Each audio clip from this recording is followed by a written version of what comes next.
चलिए, आज हम लोग पुनः 1857 की क्रांति का जो सीरीज चालू किए थे 1857 का विद्रोह का, उसी में हम लोग पिछले क्लास में 1857 की क्रांति का विस्तार को देख रहे थे। क्या देख रहे थे? 1857 की क्रांति का विस्तार देख रहे थे। उन्हीं विस्तार में से कुछ क्षेत्र का विस्तार बच गया। इसके बाद आज हम लोग 1857 की क्रांति का प्रवृत्ति देखेंगे और 1857 की क्रांति का परिणाम देखेंगे और 1857 की क्रांति का कौन ऐसा क्षेत्र था जिन्होंने 1857 की क्रांति में भाग नहीं लिए। तो परिणाम भी देखेंगे और कौन क्षेत्र भाग नहीं लिए उसके बारे में भी हम लोग आज चर्चा करेंगे। आइए तो हम बात करते हैं 1857 की क्रांति की बारे में। कल हम लोग मेरठ, दिल्ली, अवध, कानपुर, झांसी, बिहार के बारे में विस्तृत चर्चा कर चुके हैं। आज जानेंगे हम लोग इलाहाबाद के बारे में। इलाहाबाद जिसे हम लोग जो है प्रयागराज भी कहते हैं इसको, उन्हीं के बारे में आज हम लोग विस्तृत चर्चा करने के लिए जा रहे हैं। आखिर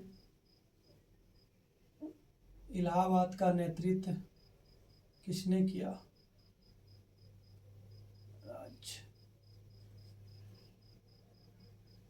प्रयागराज। तो इलाहाबाद का जो 1857 की क्रांति का नेतृत्व कर रहे थे तो लियाकत अली कर रहे थे नेतृत्व 1857 की क्रांति का, और ब्रिटिश सेना का जो नेतृत्व कर रहे थे वो कर्नल नील कर रहे थे। इलाहाबाद में जब विद्रोह शुरू हुआ तो कर्नल नील ने क्या किए कि 1857 इलाहाबाद का क्षेत्र में अपने सैनिक प्रभाव से उनको क्या किए, जो है विद्रोह को शांत कर दिए। इसके बाद इलाहाबाद प्रयागराज से लियाकत अली भाग करके यहाँ से चल आते हैं। वो कहाँ? तो महाराष्ट्र। यहाँ से जब उन्होंने महाराष्ट्र आते हैं तो महाराष्ट्र में भी वो पकड़े जाते हैं। पकड़ करके अंग्रेज ने उनके साथ काफ़ी ज़्यादा गलत बर्ताव किए और सेलुलर जेल, काला पानी है ना, अंडमान निकोबार में इनको काला पानी की सज़ा दी गई। किसको? तो लियाकत अली को। इलाहाबाद के बाद हम लोग आज जानेंगे बरेली। बरेली का जो नेतृत्व करता थे वो थे आपका खान बहादुर खान। बरेली का नेतृत्व करता कौन थे? खान बहादुर खान थे। और ब्रिटिश अधिकारी थे जो नेतृत्व कर रहे थे विद्रोह का, कैंपबेल की सेना कर रहे थे, और पुनः उन्होंने बरेली पर आकर के अधिकार कर लिए। अब हम लोग जानने का कोशिश करेंगे कि 1857 की क्रांति की प्रवृत्ति कैसी थी। उस चीज़ को हम लोग जानेंगे। कौन से व्यक्ति इस क्रांति के बारे में क्या क्या कहे। आप लोग बताइए, क्या 1857 की क्रांति एक सिपाही विद्रोह था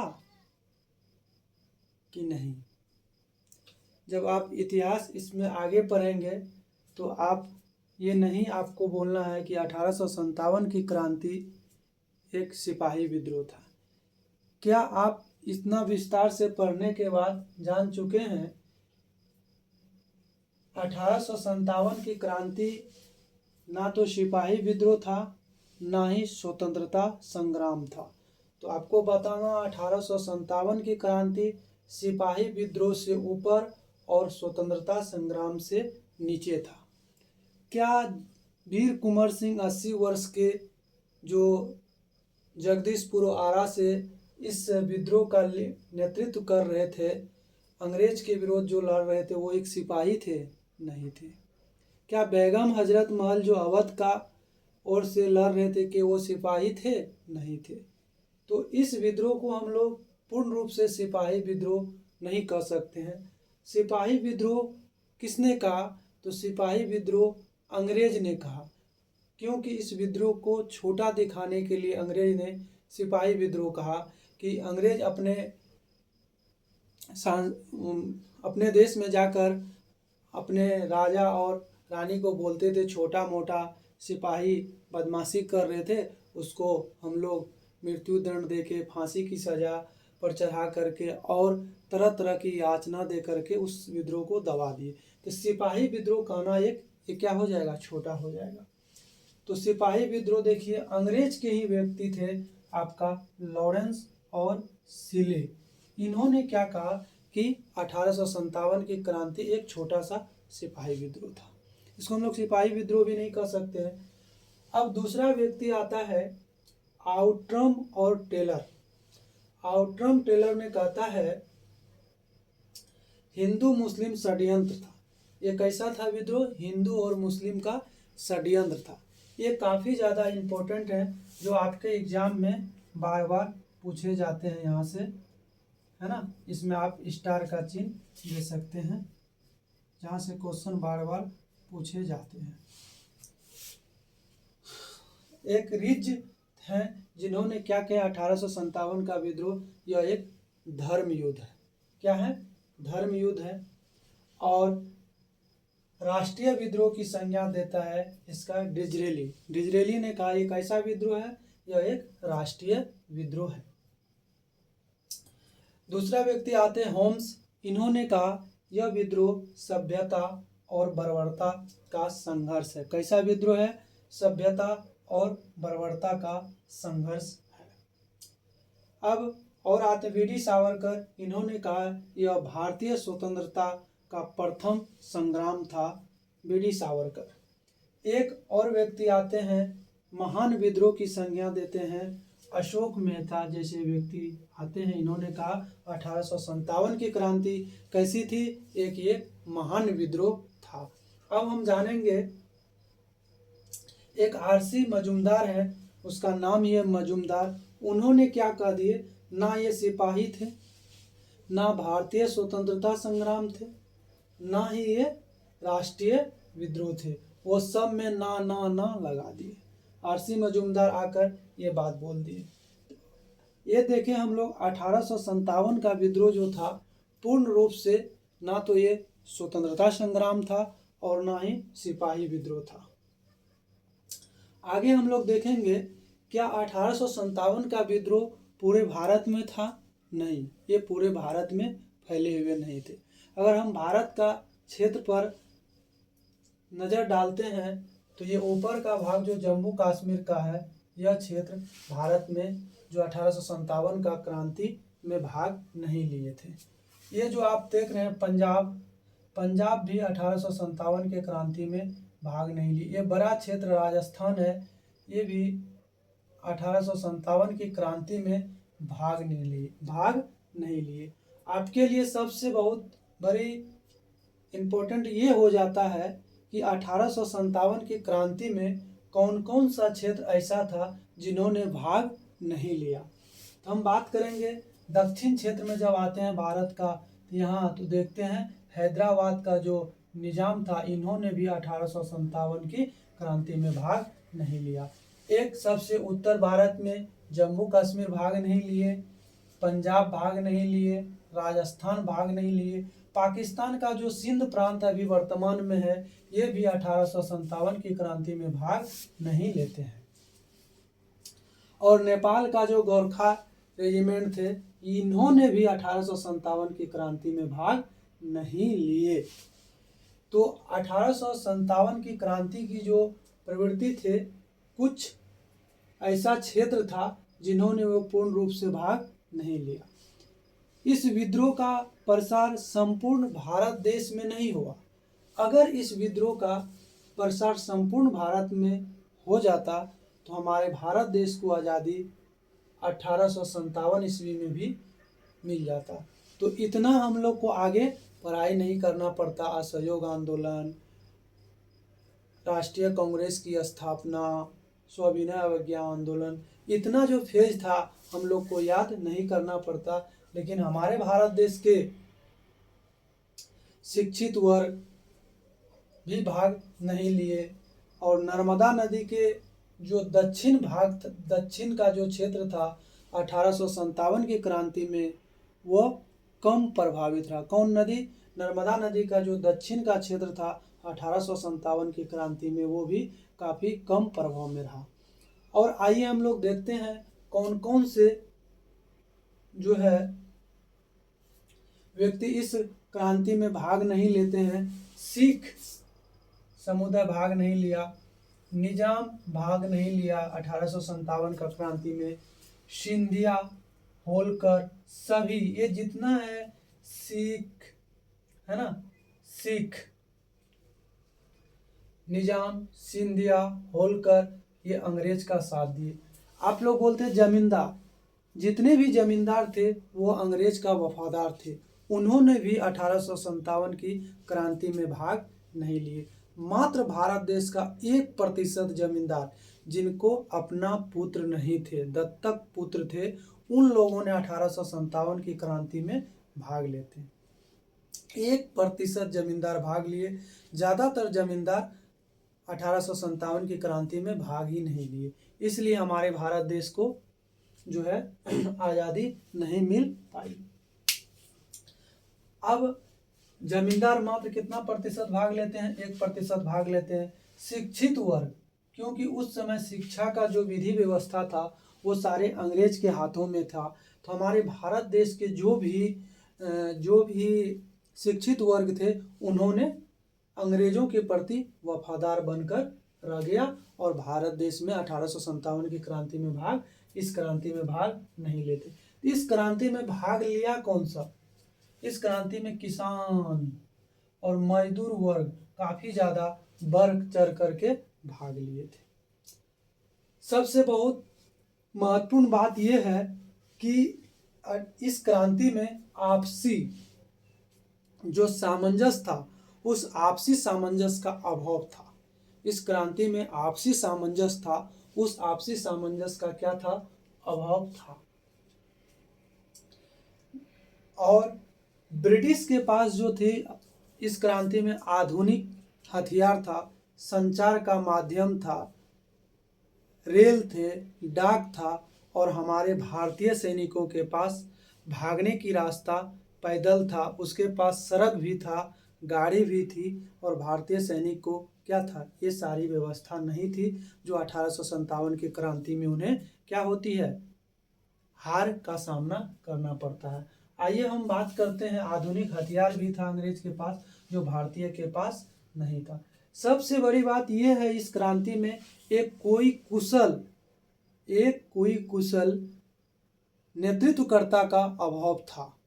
1857 का पूरा अगर लीड करता तो बात कुछ और बनती। प्रथम में दिल्ली में जब गए, मेरठ के सिपाहियों ने मुगल बादशाह बहादुर शाह द्वितीय को नेतृत्वकर्ता बनाए भी, लेकिन क्या हुआ? उनको दिल्ली में बहुत जल्द ही विद्रोह को शांत करके उनको रंगून भेज दिया गया, वर्मा के राजधानी रंगून भेज दिए, जिनके कारण क्या था कि कुशल नेतृत्वकर्ता का अभाव था। क्या था? कुशल नेतृत्वकर्ता का अभाव था 1857 की क्रांति का विद्रोह। एक मिनट, क्या था? 1857 क्रांति का कुशल नेतृत्वकर्ता का अभाव था। अब आइए हम जानते हैं, ये तो था कि कौन सा क्षेत्र में ये क्रांति फैला नहीं और कौन सा वर्ग इसमें भाग नहीं लिए, और ये अब इसके बाद हम लोग जानते हैं इस क्रांति का परिणाम निकल करके क्या आता है। इस क्रांति का परिणाम जो है निकल के ये आता है कि अंग्रेजों ने सोचा परिणाम के तहत कि केंद्र बिंदु सेना को बनाया। केंद्र बिंदु क्या बनाया? सेना को बनाते हैं अंग्रेज सैन्य सुधार करने के लिए। सबसे ज़्यादा जो 1857 की क्रांति में उग्र क्षेत्र था बिहार और बंगाल था। बिहार बंगाल थे, तो तो बिहार और बंगाल में क्या करते थे, दो अगर भारतीय सैनिक होते थे उस पे एक अंग्रेज की सैनिक होते थे, 2 पर 1। मद्रास में कुछ कम था तो 5 भारतीय 2 अंग्रेज। मुंबई में जो है 3 पर 1। मुंबई भी थोड़ा इससे शांत है बिहार बंगाल से, तो वहाँ भी क्या किए, तो 2 सैनिक थे। इस में जो है परिणाम में 2 कमीशन था, एक पील कमीशन, दूसरा कमीशन का नाम था royal commission. Royal commission, royal commission में क्या था, इस कमीशन में जो है, रॉयल कमीशन में जो अंग्रेज ने क्या किया, जाति धर्म के आधार पर सैनिकों को बंटवारा किया, फूट डालो और राज करो, गोरखा सिपाही और जो है गोरखा सिपाही जो है, सिख अलग, सिंधिया को अलग, यानी सभी जाति के आधार पर, धर्म के आधार पर विवरण क्या किया, बांट दिया। तब उन्होंने क्या किया, राज किया। रॉयल कमीशन के तहत धर्म के आधार पर इन्होंने बंटवारा किया। एक और इसमें महत्वपूर्ण बात यह है कि महारानी की जो 1857 की क्रांति का जो परिणाम हुआ, इस परिणाम के तहत उस समय जो हम ब्रिटेन के रानी थी, महारानी, उन्होंने एक उद्घोषणा करते हैं। उद्घोषणा में कि भारतीयों को अब किस तरह से व्यवहार किया जाए, भारतीयों के साथ कैसे मिलकर रहा जाए, उस घोषणा को लॉर्ड कैनिंग ने पढ़ करके सुनाया। महारानी की उद्घोषणा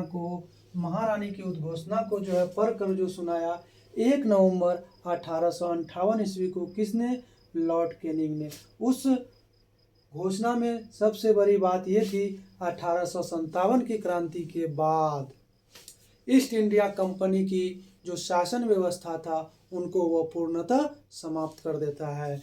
क्या करते हैं, ईस्ट इंडिया कंपनी की जो शासन व्यवस्था है उनको उन्होंने पूर्ण रूप से क्या कर दिए, समाप्त कर दिए। दूसरा उद्घोषणा यह था, कब, 1858 के अधिनियम के तहत इस कंपनी की शासन व्यवस्था को समाप्त करते हैं। भारत पर प्रत्यक्ष नियंत्रण ब्रिटेन सरकार की होती है, प्रत्यक्ष नियंत्रण। पहले जो थे भारत के जो मुख्य थे ब्रिटिश को, उसको गवर्नर जनरल कहा जाता था।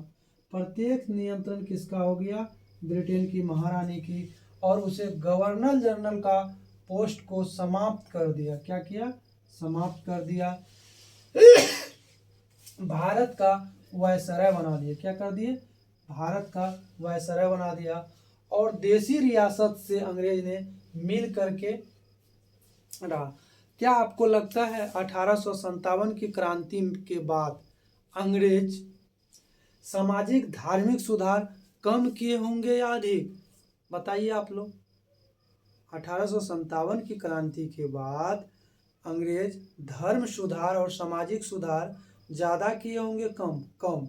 उन्होंने क्या किए, सब कुछ जो है हमारे भारत देश के व्यक्ति पर छोड़ दिए। आपको जिस तरह से रहना, जिस तरह का धर्म करना, विशेष आवश्यकता होगी तो हम वहाँ सुधार का काम करेंगे। ये हमने जाना पूरा 1857 की क्रांति का कारण, 1857 की क्रांति का विस्तार, 1857 की क्रांति की प्रवृत्ति, इस क्रांति का कौन सा क्षेत्र में प्रभावित था और कौन क्षेत्र प्रभावित नहीं था। इसके बाद जाने परिणाम। अब हम लोग जानेंगे इस क्रांति का पूरा एक सार संग्रह के तहत कि कौन से क्षेत्र में कौन नेतृत्व कर रहे थे। इसके लिए हम लोग को जो है क्या करना है, नेक्स्ट क्लास में देखेंगे कौन क्षेत्र में कौन कौन नेतृत्व किया। जैसे पटना से कौन किए, बिहार से कौन किए। अगर पटना पूछ दे तो पीर अली, अगर पूरा बिहार पूछे पीर अली, अगर नहीं दिया हुआ रहेगा ऑप्शन में तो आपको क्या मारना, वीर कुंवर सिंह। इस सारी चीज़ों को हम लोग अगले क्लास में देखेंगे। आज इतना ही, आज की क्लास को यहीं समाप्त की जाती है। आज की सेवाएं इतना ही।